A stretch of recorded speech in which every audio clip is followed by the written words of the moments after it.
pessoal, aqui é a Jéssica. Vim aqui de novo para mais um Vampiros. Aquele recadinho básico de que esses episódios ficam 30 dias disponíveis para apoiadores e depois disso fica disponível para geral em todas as plataformas, tá certo? Hoje vamos falar de Drácula e Nosferatu, ou seja, medo de spoiler. Vai ter muito spoiler. Então, se preparem, peguem seu crucifixo, seu alho, segurem sua estaca, que esse é o Mil Vampiros.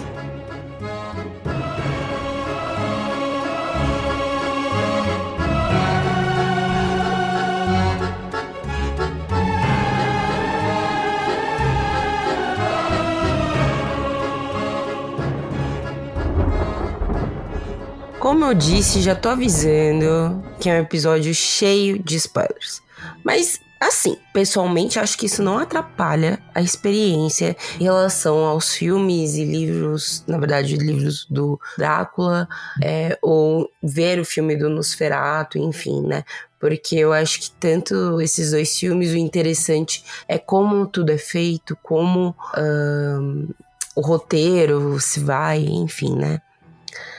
Então, fui com meu amiguinho ver Nosferatu. Me estressei um pouco, porque tinha um casal que o cara era um nerd que tava querendo falar todas as referências do filme e não calava a boca. E a namorada dele também não ajudava ele a calar a boca, né? Então, mesmo com este estresse, gostei muito do filme, né? Pra quem não viu, foi lançado, né, esse ano, uma versão nova do filme de Nosferatu, né, com o Bill Skarsgård, que é uma linhagem de família de gostosos, inclusive, né.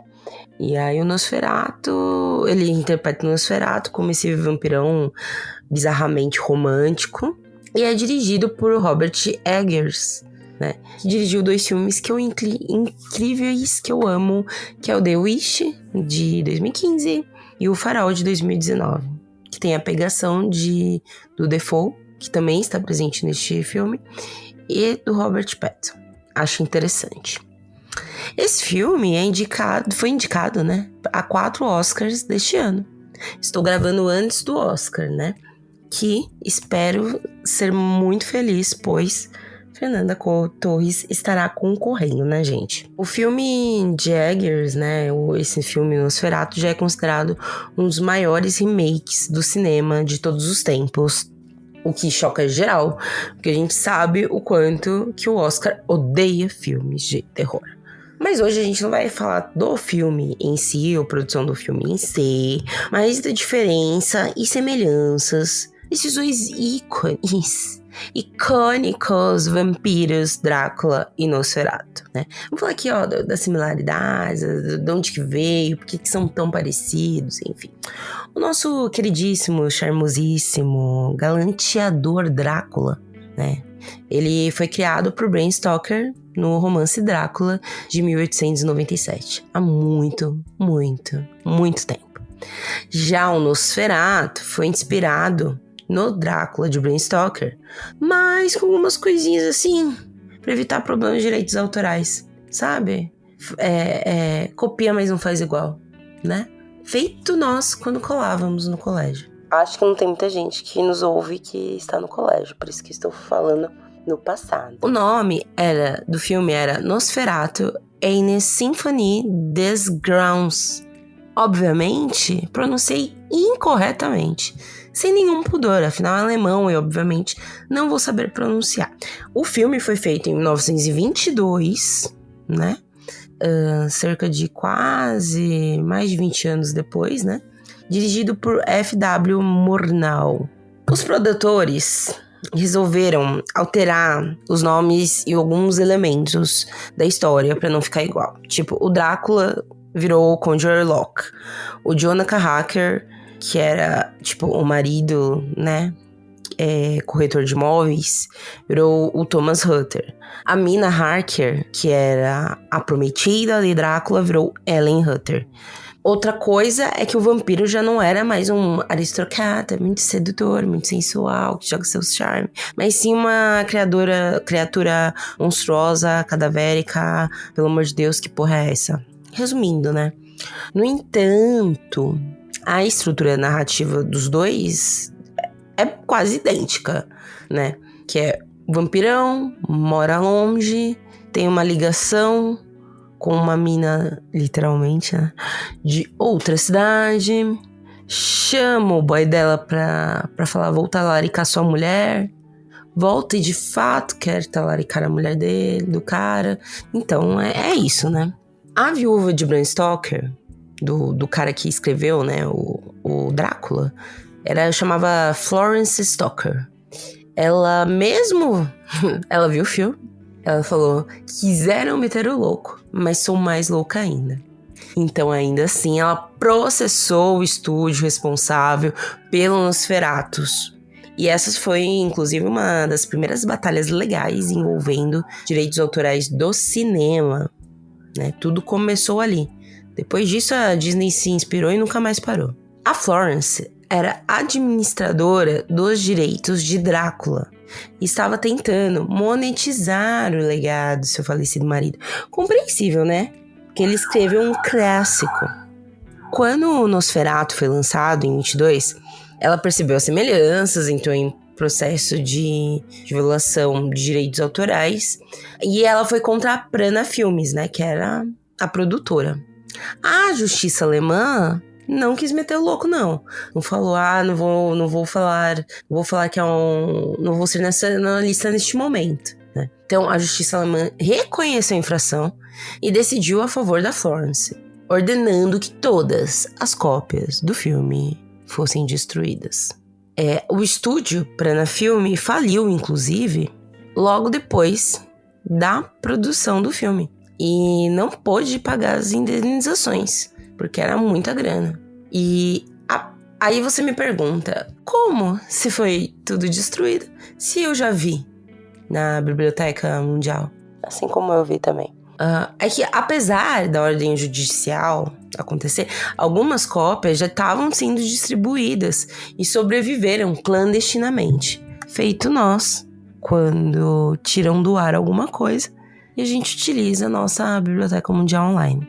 Eu acho que a Biblioteca Mundial Online, inclusive, só não serviu para pegar o Renascença da Beyoncé. Por que eu tô falando disso? Porque direto eu quero ver Renascença da Beyoncé. E não tem nenhuma pirataria disso. O que tá acontecendo, né, com este mundo? Mas enfim, vamos ao foco. Graças a essas cópias que ficaram perdidas aí pelo mundo, o Nosferatu não desapareceu e eventualmente entrou em domínio público, ou seja, feira da fruta, né, gente? Pega Nosferatu e curte a vida. O filme também se tornou um clássico do cinema expressionista alemão, um dos primeiros filmes de terror da história, né? Ou seja, se você tá vendo um filme duvidoso, né, no cinema, agradeça a Nosferatu. Bom, para evitar problemas jurídicos, os estúdios, a partir deste momento, passaram a negociar diretamente com os detentores dos direitos da obra literária, né? Ou seja, queriam sim, o Nosferatu não queriam a história do Drácula, então vamos fazer o certo pelo certo. Então, em 31, a Universal Studios fez sua primeira adaptação oficial de Drácula, estrelada pelo maravilhoso, encantador e charmosíssimo Bela Lugosi, agora com os direitos comprados da Florence Stoker. Tudo certinho, né? Com todos os seus recibos. Inclusive, vou falar um pouco do Bela Lugosi, certo? Qualquer dia aí. Pra mim, quando a gente imagina a imagem de um vampiro, você fala, vampiro é a imagem dele que tá ali. E eu acho ele super emblemático. Só que agora depois que eu mostrei esse meu conhecimento histórico, agora a gente vai se aprofundar um pouco nas diferenças entre o Drácula e o Nosferatu. Primeiramente, né, o Drácula, ele é baseado no príncipe romeno Vlad III, o Empalador. Que falarei também outro dia. Várias coisas eu vou falar outro dia, né, gente? Então, é bom que vocês continuem ouvindo esse podcast pra entender tudo do que eu tô falando. Mas, enfim, voltando. O Vlad III, terceiro, na verdade, né, enfim, governou a Valáquia no século XV. E era conhecido, até então, por sua brutalidade, né? Afinal, o nome O Empalador não era à toa. Então, a história do Drácula tinha uma questão de mostrar o quão o Drácula não era só um ser místico poderoso. Ele era um aristocrata poderoso. Ele era muito rico, né? E aí, eu acho que essa é uma das grandes diferenças também. Não que o Nosferatu não seja rico. Vocês entenderam, né? O Drácula é mais old money em seu estilo. Então, sendo assim, o Drácula também era muito sedutor. E ele espalhava o vampirismo na época da Europa vitoriana. Já Nosferatu vem de uma tradução errônea do termo romeno Nessuferetis, quer dizer insuperável, ou Nosferatu como sinônimo de vampiro. Diferente de Drácula, o Nosferatu já é grotesco, menos humano, mais ligado à peste. Há um momento em que é citado sim a aristocracia de Nosferatu, mas isso não traz o encantamento, né? Em ponto de aparência, o Drácula, ele é mais baseado no ser humano, né? Nobre, aristocrático, sedutor, sofisticado, um lorde, bem vestido, estiloso. Já o feio do Nosferatu, o pobre do Nosferatu, pobre que eu digo de beleza mesmo, né? Porque de riqueza ele até tinha. Ele é monstruoso, é magro, careca. E aí a gente também tem que refletir, né? De que desde o cinema mudo temos calvofobia. Que, pra quem não sabe, é preconceito com calvos. Enfim, é uma pele pálida, uma pele de quem fica, sei lá, jogando Dota 24/7. Mentira, eu usei uma referência muito de idoso. Não sei se pessoas jovens ainda jogam Dota. Espero que não. Bom, aquelas orelhas pontudas, mas não pontudo elfo. Entendeu? Não pontudo Orlando Bloom, né? Mas sim pontudo estranho. Ele também tinha uns dentes incisivos, grandes, uns olhos profundos.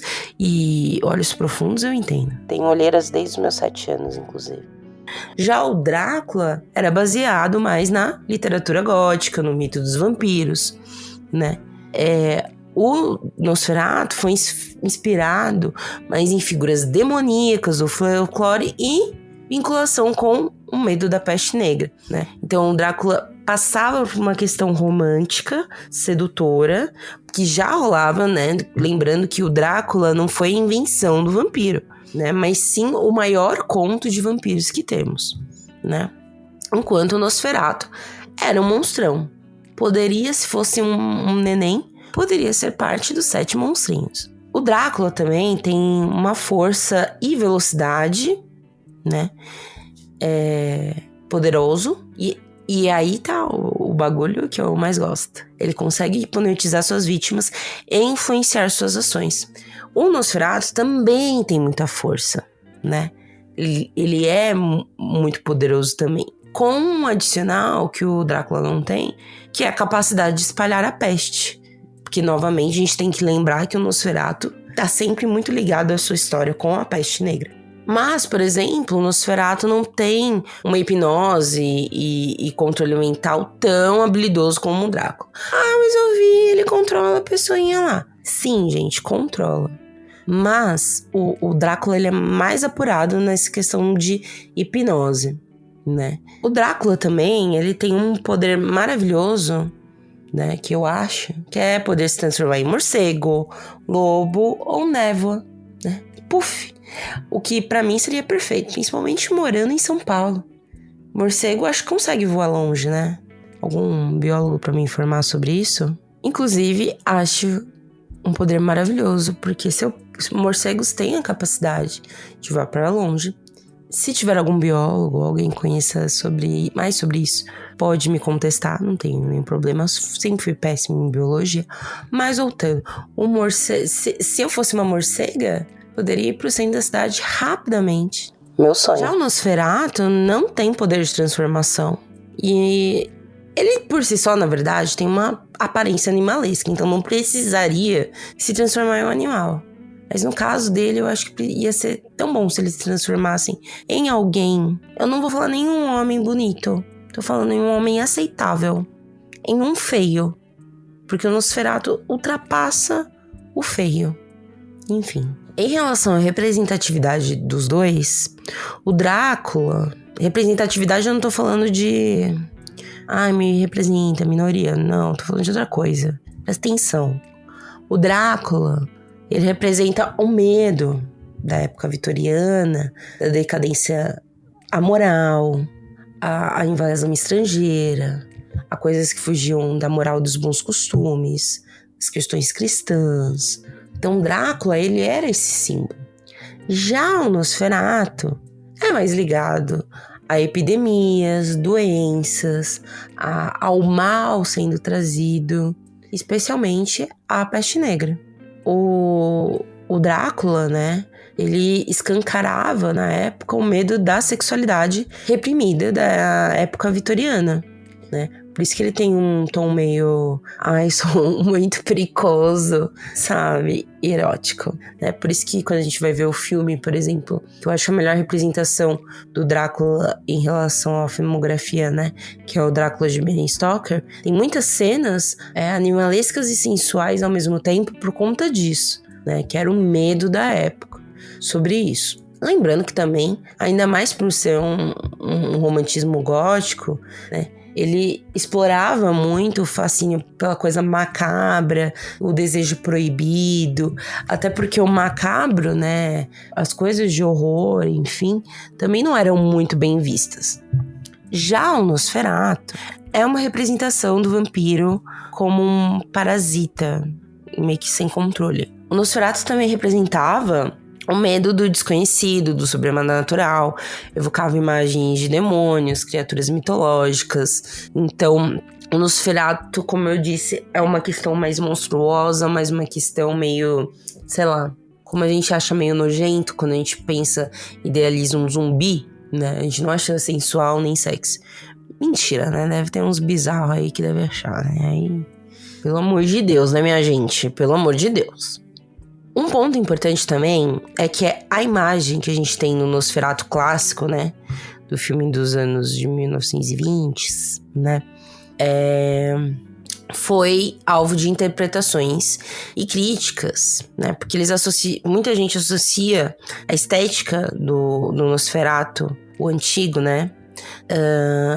Com estereótipos antissemitas na Europa do século XX, né? O design do Conde Orloff, ele se encaixa muito com o expressionismo alemão, com os filmes do expressionismo alemão, que exagerava os traços físicos para criar personagens mais impactantes, surrealistas, enfim.